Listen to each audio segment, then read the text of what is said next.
የኮልፌ ቃለ ሕይወት ቤተክርስቲያን የኤሎሄና የሃሌሉያ ዓመታት አጭር ታሪክ።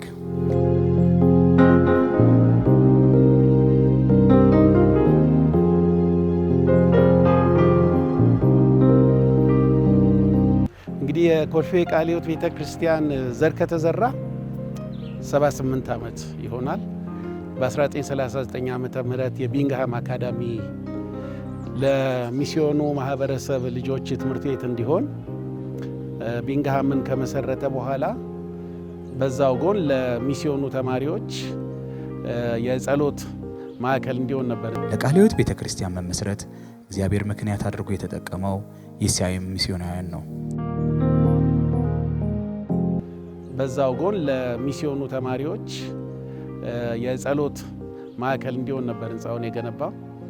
እያደርም የሚስዮኑ ሰራተኞችና የአካባቢ ሰዎች እየተበራከቱ ሲሄዱ የኮልፌ ቃለ ሕይወት ቤተክርስቲያን ጽንስ ከዛ ነው የጀመረው። የሚስዮናውያን ድርጅት በ1920 ዓመተ ምህረት አካባቢ የመጀመሪያው የወንጌል ዘር በደቡብ የሀገራችን ክፍል ከዘራ በኋላ እንደ አውሮፓውያን አቆጣጠር በ1947 ወይም በኢትዮጵያ አቆጣጠር በ1936 ዓመተ ምህረት ገደማ የቢንግሃም አካዳሚ ሊቋቋም ችለዋል።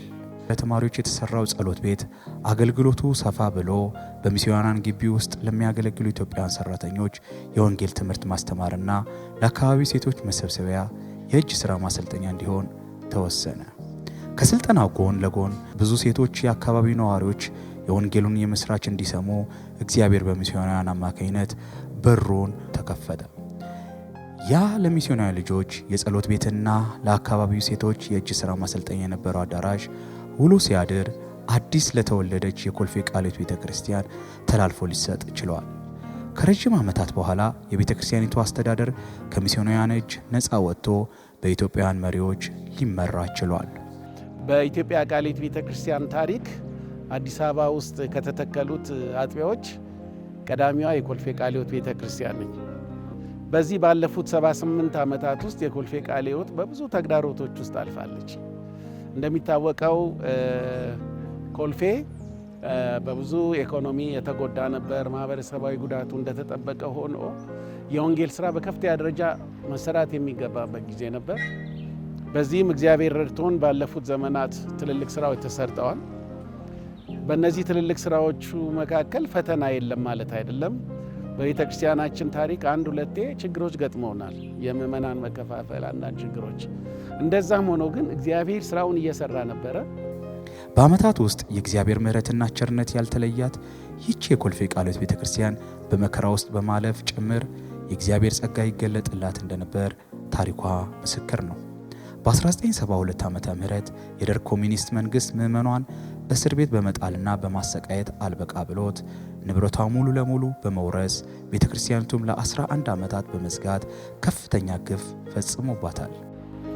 እንግዲህ ትልቁ ተግዳሮት የምንለው በታሪካችን ውስጥ 1972 ዓመተ ምህረት ነው። ቤተክርስቲያናችን በወቅቱ በነበረው መንግስት የደርግ መንግስት ተዘግታለች። መዘጋት ብቻ አይደለም፣ ንብረቷ በሙሉ ተወርሷል።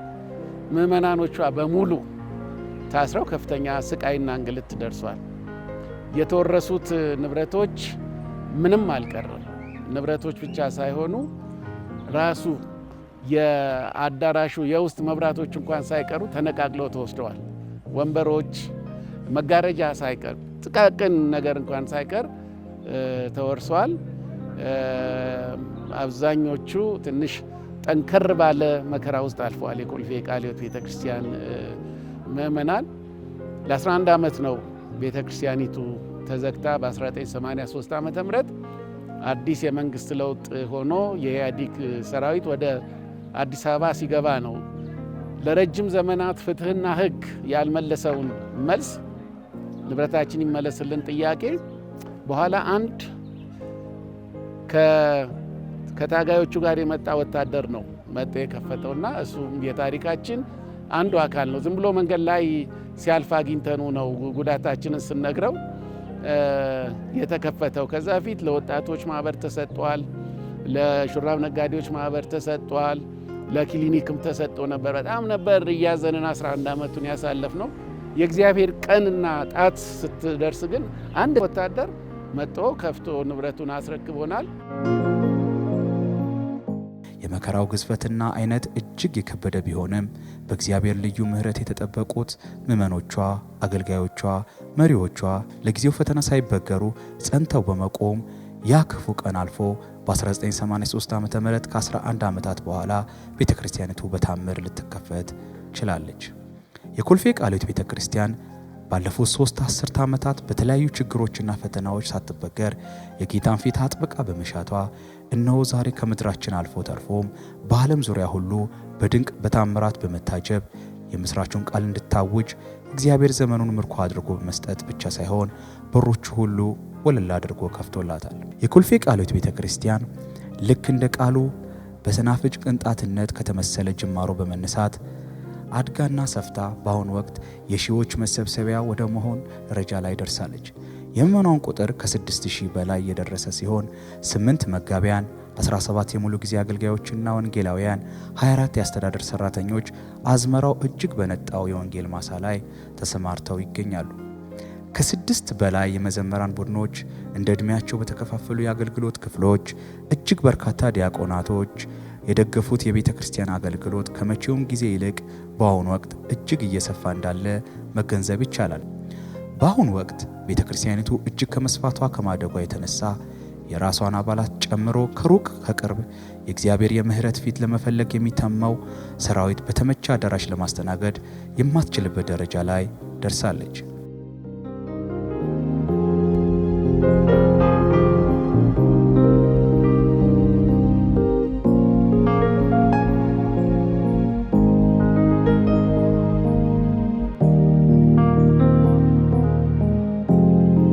በእግዚአብሔር የምህረት እጅ ለመዳሰስና ድምፁን ሰምቶ ለመጽናናት ከሩቅና ከቅርብ የሚመጡ ወገኖች በአግባቡ ተረጋግተው የእግዚአብሔር ቃል ለመስማት አዳራሹና የመገልገያ ክፍሎች ስለጠበቡ ብዙ ወገኖች ፀሐይና ብርድ ሳይበግራቸው ተከማችተው መመልከት ልብን እጅግ ያሳዝናል።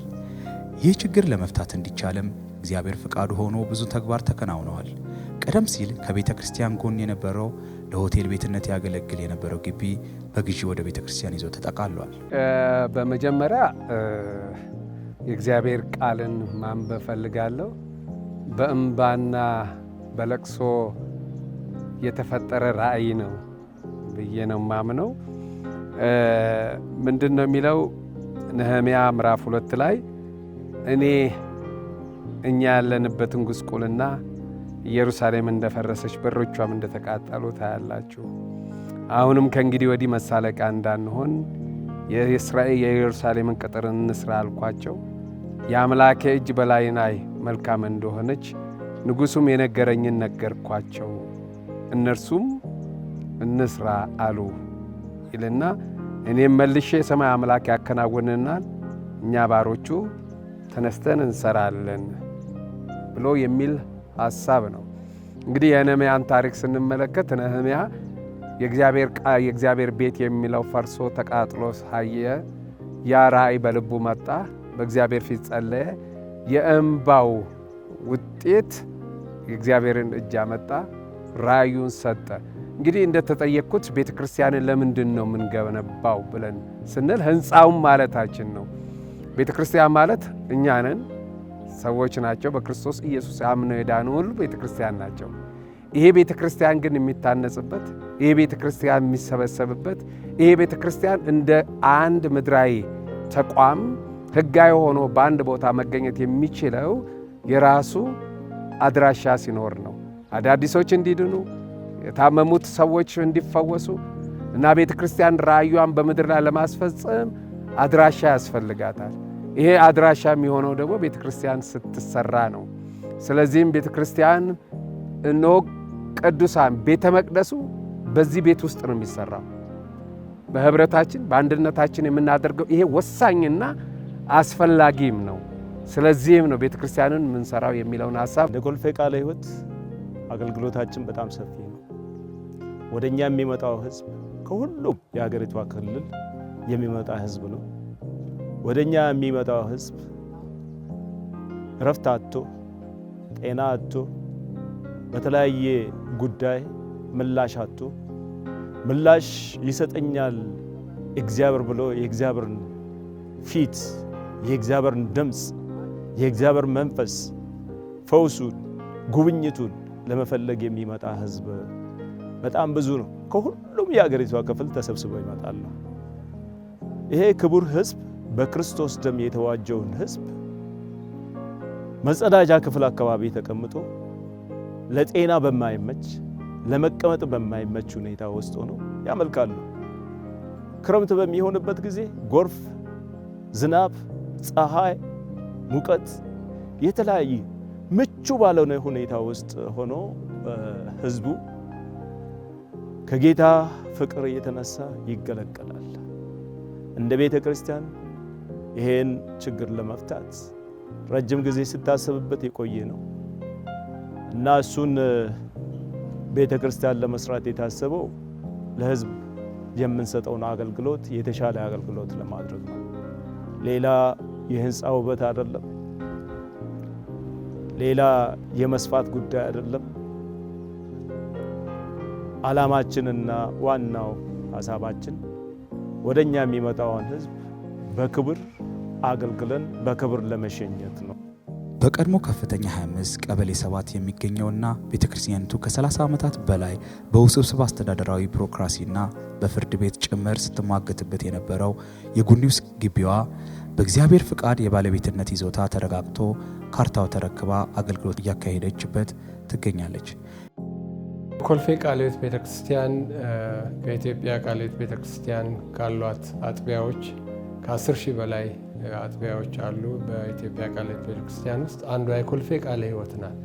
የኮልፌ ቃለ ሕይወት ቤተክርስቲያን ሜጋ ቸርች ወይም በጣም ትላልቅ በሺ የሚቆጠሩ አባላትና በእሁድ አምልኮ ሰዎች የሚሰበሰቡባት ናት። በተጨማሪ ለበሽተኞች በሚደረገው ጸሎት፣ የፈውስ አገልግሎት፣ የአርብን እንዲሁም የምክር አገልግሎት፣ የማክሰኞ አገልግሎት በዚህ ምክንያት በርካታ ሰዎች ይመጣሉ። እነዚህን በርካታ ሰዎች ለማገልገል ብዙ ጥረት ተደርጓል። ያለንበት ቦታ በጣም ጠባብ ነው። አጠገቡ ያለውን ሆቴል የነበረውን ቦታ ገዛን፣ ጨመርን። ህንፃ ለመስራት ትላልቅ ነገር ለማድረግ አሁንም እጥረት አለ። የቦታ እጥረት አለብን። የቦታውን እጥረት እንኳን ተቋቁመን ወደ ታችም ወደ ላይም ከፍ አድርገን እንስራ ብንል ከፍተኛ ገንዘብ ይጠይቃል። በእነዚህ ዋና ዋና ጉዳዮች ከፍተኛ ገንዘብ ስለሚጠይቅ ተጨማሪ ቦታ ስለሚፈልግ በዚህ ምክንያት ለበርካታ ዓመታት በዚህ ቦታ ላይ መገንባት የፈለግነውን ህንፃ መገንባት ሳንችል ቀርተናል። ቤተ ክርስቲያን ያንን ለማድረግ ያልጣረችው ያልፈነቀረችው ከኢኮኖሚም ከምኑም ብዙ አንጻር ከህጋዊነት አንጻር ተግዳሮቱ እስከ ዛሬ ድረስ በብርታት የተፈታተናት ነው። ቢሆንም በእግዚአብሔር ምሕረትና ቸርነት ያንን አስከፊ ከኢኮኖሚ አንድ፣ ሁለተኛ ከህጋዊነት እነዚህ ተደራርበው ቤተ ክርስቲያኑ ያቀደችው ያሰበችው እንዳይሳካ እንቅፋት ነበራት፣ ተግዳሮት ነበራት እስከዚህ ቀን ድረስ። ግን እግዚአብሔር ጊዜው ሲደርስ ዮሴፍን እንዳስቸኮሉት ከመንግስትም ከኢኮኖሚውም እግዚአብሔር ጊዜው እንደሆነ ተናግሮን ይሄን ራእይ ደግሞ ለመሪዎችም ተነግረን ህዝቡ ሁሉ በዚህ ተስማምቶ እንድንሰራ እግዚአብሔር ጊዜው ነው ስላለን ነው። ይሄ ቤት በሚሰራበት ጊዜ ሁልጊዜ ኮልፌን ወይም እዚህ ጋር የማስፋትና የማጥበብ ጉዳይ አይደለም። ከየትኛውም ቅድም እንዳነሳ ከአገሪቷ ከሁሉም ክልሎች ከክልሎችም አልፈው ከውጭ ሀገር መጥቶ እዚህ ጋር የሚገለገሉ ወገኖች አሉ። አገልግሎት ሰፊ አገልግሎት ለመስጠት ነው። ስለዚህ እያንዳንዱ ምእመን እያንዳንዱ የጌታ ልጅ በጌታ በኢየሱስ ክርስቶስ አምኖ የዘላለም ሕይወት ምንነት የገባው እሱ የራሱን አሸራ ለሚቀጥለው ትውልድ አስቀምጦ ማለፍ አለበት። አሸራ መቼም ሁላችንም በአጋጣሚዎች በታሪክ አጋጣሚዎች በዚህ ጊዜ እንድንኖር እግዚአብሔር ፈቅዶልናል። በዚህ ጊዜ በምንኖርበት ጊዜ ይዘን የምንሄደው ነገር አንዳች ነገር የለም። ያለን ዕውቀታችንን ሀብታችንንም ማስተዋል ጥበባችንን ይዘን የምንሄደው አንዳች ነገር የለም። ነገር ግን ይሄን ለሚመጣው ትውልድ የኔ አሸራ የኔ ድርሻ ይሄ ነው። ለምን ስሙን አትሆንም? ለምን አንድ ብር አትሆንም? የኔ አሸራ ነው፣ የኔ ኮንትሪቢዩሽን አለ፣ የኔ አስተዋጽኦ እዛ ውስጥ አለ። ይሄን አዋጥቻለሁ፣ ይሄን አድርጌያለሁ። የህዝቡ እንዲሆን እንፈልጋለን። የማንም እንዲሆን አይደለም፣ የእግዚአብሔር ነው፣ የህዝቡ ነው። ህዝቡ መጥቶ የሚገለገልበት ስፍራ ነው የሚሆነው። ስለዚህ የምንጠብቀው ከምእመኑ ይሄን ለብዙ ጊዜ እዚህ ስፍራ ላይ ወደዚህ ደረጃ እንዲመጣ ዋጋ የተከፈለበት ረጅም ዓመት ቤተ ክርስቲያን ስትጠብቅ የኖረችበት ቦታ ስለሆነ ይሄንን ቦታ አሁን በዚህ አይነት መልኩ እዚህ ደረጃ ላይ ደርሶ ስናየው እያንዳንዱ ምእመን ከዕለት ጉርሱ ላይም ቢሆን ቀንሶ ይሄን የታሪክ አሸራ አስቀምጦ ማለፍ አለበት የሚል መልእክት ማስተላለፍ ፈልጋለሁ። እድል ነው። እግዚአብሔር በዚህ ሰዓት አሸራችንን እንድናስቀምጥ እድል ስለሰጠን ይሄ እድል ማንኛውንም ምእመን እንዳያልፍ መልእክት ማስተላለፍ ፈልጋለሁ። እንግዲህ ኮልፌ በመስጠት የታወቀ ነው። በእውነት ቤተክርስቲያን እንደተከፈተች አካባቢ አንድ ምሳሌ መጥቀስ ፈልጋለሁ። በአጋጣሚ በዛን ወቅት የቤተክርስቲያኒቱ የመሪዎች ቦርድ ሰብሳቢ ነበርኩና ጌጣችንም ክብራችንም ጌታ ይሁን እስቲ ያላችሁን አምጡ ስል በታሪካችን ተደርጎ በማያውቅ መልኩ የጋብቻቸው ወርቅ እንኳን ሳይቀር በገፍ ነበር የቀረበ። በታሪካችን ውስጥ እንደዛ ተደርጎ አይታወቅም። ህዝቡ ያለውን የጋብቻ ቀለበት አልቀረም። ብዙዎቻችን ላይ የጋብቻ ቀለበት የለም እውነት ለመናገር ያንን ለጌታ ስራ ሰጠናል። አሁን ግን ከዛ ወጠን ኪሳችን ባለው ገንዘብ ቤተክርስቲያን እንስራ ነው። በቀላሉ ሰዎች አገልግሎታቸው መድረስ እንድንችል የሳቱ እንዲመለሱ፣ የታመሙ እንዲፈወሱ፣ ያጡ እንዲያገኙ፣ የወደቁ እንዲነሱ ዓላማ አድርጋ ይህም ቤተክርስቲያን ለመስራት ተነስታለች። ይህን ስንሰራ ደግሞ የእግዚአብሔር ተአምር አስገራሚና አስደናቂ እንደሆነ የምናይበት ምክንያቶች በኋላ በቪዲዮ ላይ እንደምታዩት ያችኛዋን ቤተክርስቲያን በብዙ ሚሊየን የሚያወጣ ትልቅ አግርሞትን የሚጭር የሚያስደንቅ ቤተክርስቲያን ለመስራት ፕላኑ ተዘርግቶ ኦልሬዲ ቤተክርስቲያን ፕሮሰስ ላይ ናት። ያም ፕሮሰስ ደግሞ አንድ ቤተሰብ ነው። የኛው ቸርች ልጆች እኛ ይሄንን እንሰራለን ብለው ስላሉ እኛም ደግሞ ያንን በእግዚአብሔር በሰጠን በዚህ ቦታ ላይ አሁን ቤት ለመስራትና አዳራሽ ተሰርቶ ያኛው እስኪሰራ ድረስ በዚህ ለመሆን ነው። ያ ቤተሰብ ይሄን ከቻለ ህዝባችን ትንሹም ትልቁም አሸዋ ያለው አሸዋ፣ ድንጋይ ያለው ድንጋዩን፣ ቆርቆሮ ያለው ቆርቆሮም፣ ሞያ ያለው ሞያውን ጨምሮ ባጭር ቀን ማለቅ ያለበት ጉዳይ ነው። ስለዚህ የእያንዳንዱ ኃላፊነት አደራ ግዴታ ስላለበት ምእመናናችን አንልም፣ የኢትዮጵያ ቤተክርስቲያን በአጠቃላይ አባሎች ባለቤት ናቸው። እኛ ባላደራ ነን። እንደተናገርኩት እነሱ መጥተው ሁሉም ተረባርበው ይሄን ነገር ሊያደርጉ አደራ እምላቸው ይሄ ነው። ልመና ሳይሆን ኃላፊነትም ነው። ምክንያቱም ወንጌል የሚስፋፋበት ነው፣ የአባታቸው ቤት ነው። ይህን የአባት ቤት በጋራ እንስራ ነው ጥያቄው። አባሎች፣ የቤተክርስቲያን አገልጋዮች ኮልፌ ቃለ ሕይወት ቤተክርስቲያን እየመጡ በአንድም በሌላ መንገድ የምናገለግል ሁላችን የምንችለውን አስተዋጽኦ የገንዘብ ሊሆን ይችላል፣ የጉልበት ሊሆን ይችላል፣ ደግሞ የእውቀት ሊሆን ይችላል። ያለንን ኃይል፣ ጉልበት፣ ገንዘብ አስተባብረን ከመጣን በአጭር ጊዜ በዚህ ቦታ የሚሰራውን ህንፃ እውን ማድረግ ይቻላል ብዬ አስባለሁ። ስለዚህ ለአባሎቻችን፣ ለቤተክርስቲያናችን አባሎች፣ ለክብር አባሎቻችን በቅርብና በሩቅ በቤተክርስቲያናችን አገልግሎት፣ በትምህርት አገልግሎት፣ በጸሎት አገልግሎት፣ በፎስ አገልግሎት፣ በምክር አገልግሎት፣ በሚስዮናዊ አገልግሎት፣ በእነዚህ ሁሉ በተለያየ መንገድ ከቤተክርስቲያናችን አገልግሎት የበረከት ተካፋይ የሆናችሁ ሁላችሁ የምትችሉትን ትንሽ ነው ብዙ ነው ሳትሉ ቤተክርስቲያኒቱ በምታስተላልፈው የባንክ ሂሳብ አካውንቶች ሊሆን ይችላል፣ በምትችሉት መንገድ ሁሉ ይህንን ህንፃ ማገዝ አለብን ብዬ አስባለሁ፣ አምናለሁ። በቤተሰብ ደረጃ በግል ደረጃ የምንችለውን አስተዋጽኦ እንድናደርግ አበረታታችኋለሁ። ኑ አሻራችንን እናኑር።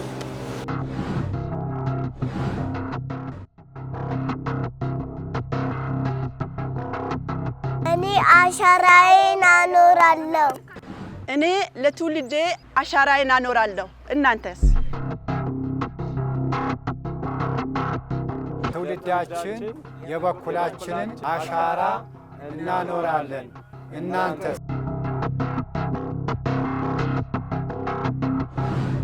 እኛ የዛሬውንና የነገውን ቤተክርስቲያን አሻራ እናኖራለን። እናንተስ?